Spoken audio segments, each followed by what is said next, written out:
안녕하세요. 저는 이정진 리더님의 제자인 박세현 리더님의 제자 김아연입니다. 저는 하늘숲 교회 목사님 사모님의 딸로 태어나 15년째 신앙생활을 하고 있습니다.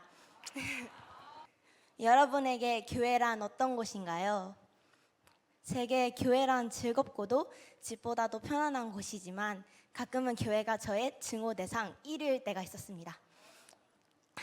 여러분도 아시다시피 저희 부모님은 두 분 다 목회로 바쁘십니다. 매일 저녁에는 교회 기도회에 가시고 낮에는 모임과 신방 예배로 밖에 계십니다. 그렇기 때문에 저는 가족들과 여행도 거의 간 적이 없고 부모님과 식사도 같이 못할 때가 많습니다. 지금은 교회와 멀지 않은 곳으로 이사와서 부모님과 집에 함께 있을 시간이 늘어났지만 작년 1년 동안은 부모님과 하루 종일 얼굴도 못 보는 날들이 많았습니다. 그때 저는 매일 저녁 학원이 끝나고 불에 꺼진 집에 들어가는 것이 무섭고 싫어서 가끔은 자전거를 타고 집 주위를 빙빙 돌다가 들어가고는 했습니다. 항상 부모님을 바쁘게 해서 나와 시간을 보낼 수 없게 하는 곳, 나와 부모님의 시간을 빼앗아가는 곳, 그렇게 생각하자 교회가 너무 싫고 원망스러웠습니다. 또한 교회는 제게 자유를 억압하는 곳이라고 생각했습니다. 저희 집은 제가 태어나기 전부터 집에 TV도 없고 와이파이도 설치되어 있지 않습니다. 제 핸드폰도 인터넷이 되지 않는, 요즘엔 나오지도 않는 공신폰입니다. 전교에 제 친구 개주아와 개이나, 저 이렇게 단 3명만 가지고 있습니다. 심지어 이나는 공신폰이 창피해서 갖고 다니지도 않습니다. 이 때문에 저는 요즘 아이들이 무엇을 좋아하는지 알지 못했고 반 친구들의 대화에 쉽게 끼지 못했습니다. 요즘 학생들이 자주 가는 노래방도 한 번도 가보지 못했었고 6학년 때 친구와 한 번 가본 것이 전부입니다. 그것도 부모님 몰래 말이죠. 교회에서 한때 또래 새신자와의 마찰로 그 친구의 부모님의 오해까지 번진 적이 있었습니다. 그때 저는 그 친구와 친구의 어머니께 편지까지 써서 사과를 드려야만 했습니다. 그 기간에 저는 목사님 사모님의 자녀로 태어난 것이 너무 원망스러워서 가장 친한 친구에게 내가 20살이 되면 다른 교회로 떠날 거야 라고 말하기도 했습니다. 그렇게 제게 교회는 태어나서 가장 많은 시간을 보내는 곳, 고향 같은 곳이기에 평소에는 좋았다가 부모님이 바쁘시거나 교회 아이들과 문제가 생겼을 때는 싫어졌다가를 반복하는 그런 곳이 되었습니다. 하지만 최근에는 교회와 부모님을 다른 시선으로 바라보게 되었습니다. 이전에는 몸이 상하기까지 사역하시는 부모님이 이해가 되지 않았고 그 모습이 정말 싫었습니다. 교회에서 간증을 하시는 분들의 간증을 들어도 감동이 오지 않았습니다. 그분들이 말하는 기적은 그분들만의 세계인 것처럼 느껴졌습니다. 나와는 아무 상관없는 하나님, 나와는 상관없는 기적들, 대단한 간증을 들을수록 나와는 상관없는 이야기에 제 마음은 오히려 점점 무거워져만 갔습니다. 하지만 최근에 매주 새신자가 오고 수많은 기적들이 일어나는 교회를 보며 이 교회가 부모님과 리더님들이 원하시던 교회였구나. 하나님이 살아계시는 교회를 세우는 게 우리 부모님과 리더님들의 꿈이었구나. 그래서 그런 교회를 세우기 위해 부모님이 그렇게 기도하셨고 하나님께 헌신하는 리더들을 세우기 위해서 그렇게 교회에 헌신하셨던 거구나.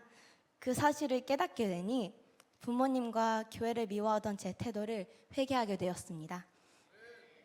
부모님을 미워했던 것이 죄송했고 나를 목회자의 자녀로 태어나게 하신 하나님을 원망했던 마음도 회개했습니다.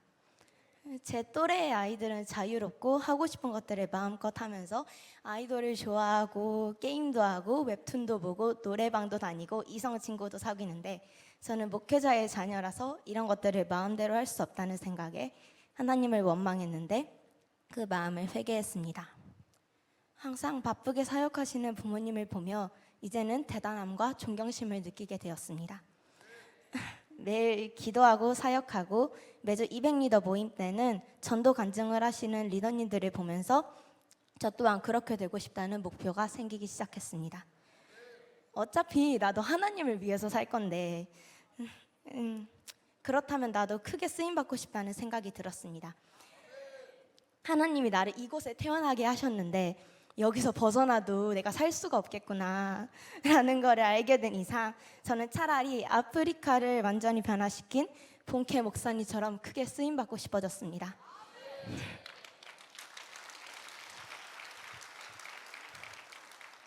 저는 교회에서 부모님을 따라서 여러 나라의 컨퍼런스를 다닐 수 있었고 또한 여러 나라의 복음을 전하기 위해서 다녔습니다. 어릴 때여서 거의 기억들이 없지만 2019년 제가 10살 때 갔던 6주 동안의 선교 여행은 기억에 많이 남았습니다. 그때 가장 기억에 남았던 집회는 멕시코의 양철 지붕으로 된 교회에서 열렸던 집회였습니다. 그날 집회 시간에 비가 엄청나게 쏟아졌습니다. 양철 지붕 위로 비가 쏟아지면 진짜 소리가 총소리처럼 따다다다 나거든요. 천장만 있고 뒤에 벽이 아예 없는 가건물처럼 지어진 교회라서 빗소리에 목사님의 목소리가 묻혀서 모든 사람들이 설교에 집중이 안 되고 있었습니다.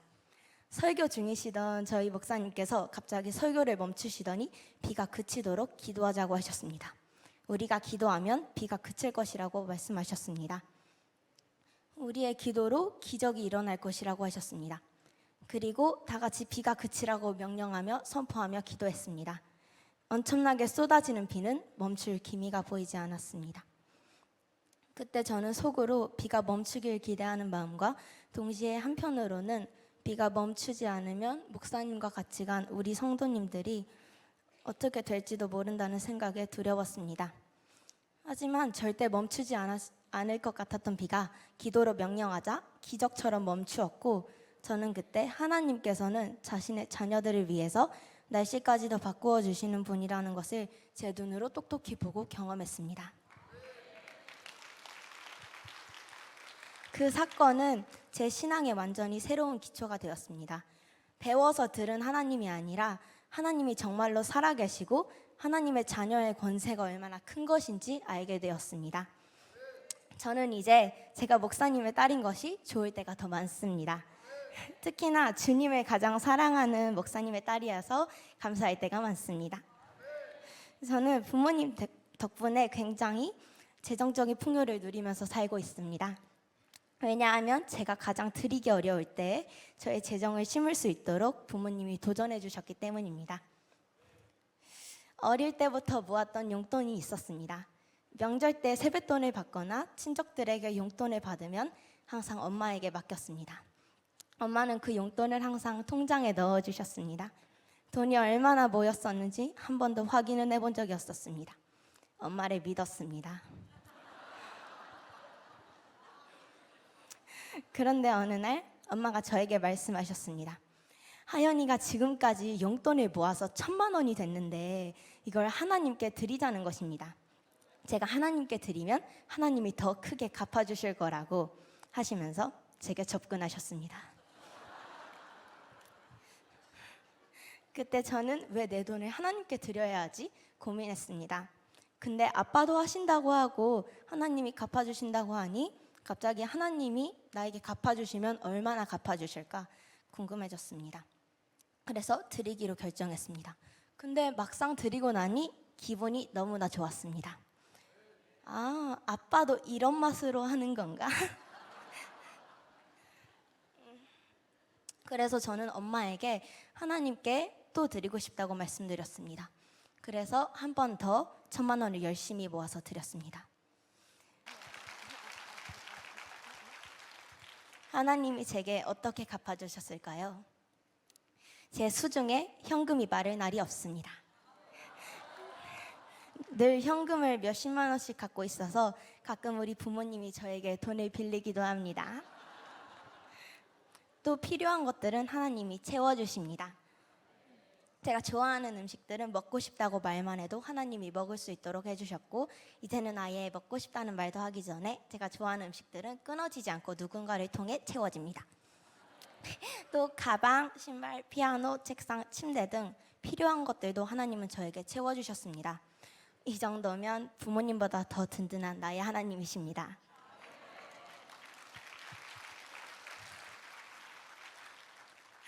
제 주변에는 교회 다니는 친구들이 많습니다. 그러나 사실 우리 교회처럼 빡센 교회는 못 봤습니다. 저의 절친 개주아랑 둘이서 우리 교회가 만약 학원이었다면 진짜 힘들게 아이들 공부시키는 학원이었을 거라고 웃으면서 말했습니다. 최근에 친구 교회 수련회 시간표를 봤습니다.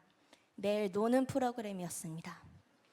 바베큐 파티, 물놀이, 레크레이션. 하루에 강의 하나 있는 시간표를 보면서 깜짝 놀랐습니다. 역시 우리 교회만한 곳이 없구나. 자부심이 느껴졌습니다. 교회 다니는 친구들, 심지어 선교사님 딸인 친구도 있습니다. 그러나 그 친구들은 하나님을 믿지 않습니다. 자기는 교회를 꼭 떠날 거라고 말합니다. 오히려 저에게 너는 성경을 진짜로 믿어? 라고 물어봅니다. 학교에 저처럼 목사님 딸들도 있습니다. 목사님의 딸들 중에 자기 교회를 좋아하는 친구는 단 한 명도 없습니다. 제가 목사님 딸이래 하면서 교회에서 자기를 얘기하는 소리가 제일 듣기 싫다고 합니다. 그 친구들은 처음에 저처럼 교회를 증오하고 하나님을 원망하고 있습니다. 저는 그 친구들을 이해할 수 있습니다. 저도 그 과정을 지나갔기 때문입니다. 그리고 그 친구들이 하나님을 경험하지 못한다면 어느 날 하나님을 정말로 떠날 것도 알고 있습니다. 저는 그 친구들과 그리고 교회를 다니지 않은 친구들에게 하나님이 살아계신 것을 알려주고 싶습니다. 그리고 경험하게 해주고 싶습니다. 그래서 교회를 다니지 않는 친구들을 계속 전도하고 있습니다. 그 친구들이 하나님의 리더로 서도록 기도하고 있습니다. 이번 다니엘 기도에서도 10대들을 위해서 기도했습니다. 학교를 다니면서 세상이 얼마나 악하고 아이들이 얼마나 그 안에서 사단에게 지배당하고 있는지 모릅니다. 작년 저희 반에는 자살하고 싶어하는 친구들이 많았습니다. 언제 어떻게 죽을지를 계획하면서 살고 있는 아이들도 실제로 많습니다. 저는 그런 10대들이 하나님께 돌아오도록 기도하고 있습니다. 저의 꿈은 부모님과 그리고 나도 셀 리더가 되어서 나의 셀원들과 함께 세계를 다니면서 사역하는 것이 꿈입니다. 우리나라의 10대뿐만 아니라 세계 곳곳의 10대들에게 복음을 전하는 일. 그래서 우리 엄마의 설교를 통역하고 또 나도 영어로 설교하는 것을 꿈꾸고 있습니다. 늘 교회를 위해서, 성도들을 위해서 당신들의 몸도 아끼지 않으며 수고하고 헌신하고 계신 우리 부모님께 사랑과 존경을 고백하며 이 간증을 마치겠습니다. 감사합니다.